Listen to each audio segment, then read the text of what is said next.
L'Antéchrist attaquera toute la nation d'Israël dans le but d'exterminer les Juifs, comme les peuples ennemis de la Bible, tels que les Philistins, les Babyloniens, les Assyriens, les Ammonites, les Amaléites, les Syriens et plus récemment les Iraniens et les Palestiniens ont tenté tout au long de l'histoire sans succès.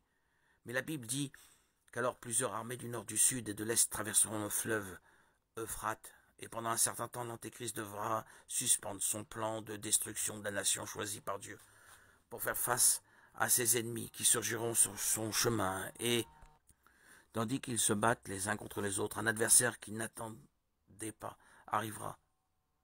Le Seigneur Jésus-Christ, monté sur un cheval blanc, rempli de gloire, de pouvoir, accompagné de ses saints et de ses anges. Ses ennemis qui se battaient entre eux se rallieront, dirigés par l'Antéchrist, pour combattre le roi des rois et le Seigneur des seigneurs, dans une bataille appelée Armageddon.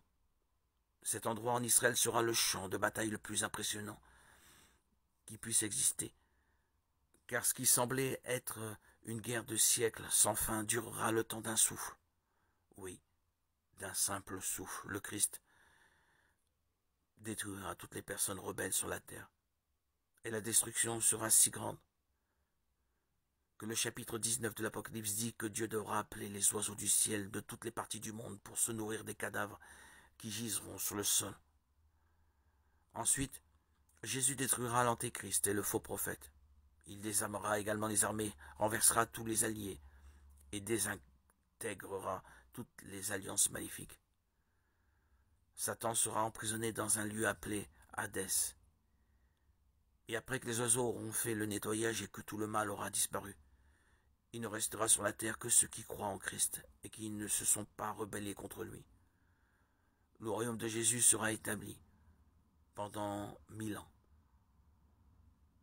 La Bible dit que ceux d'entre nous qui ont vécu et ont été enlevés seront avec lui et l'aideront à administrer ce qui se passera pendant le millénaire. Le roi David sera son bras droit dans ce royaume de Jésus. Tout ce qui a été créé par le Père dans le jardin d'Éden, mais qui a été détruit par le péché, viendra encore mieux. Mais l'histoire ne s'arrête pas là. La mort physique ne sera pas suffisante pour les incroyants. Dieu lui-même s'assiera sur le grand trône blanc et sa majesté sera si puissante que la terre et le ciel fuiront devant sa présence. Ensuite, les morts, c'est-à-dire tous les incroyants, grands et petits, se tiendront devant le trône blanc et les livres seront ouverts.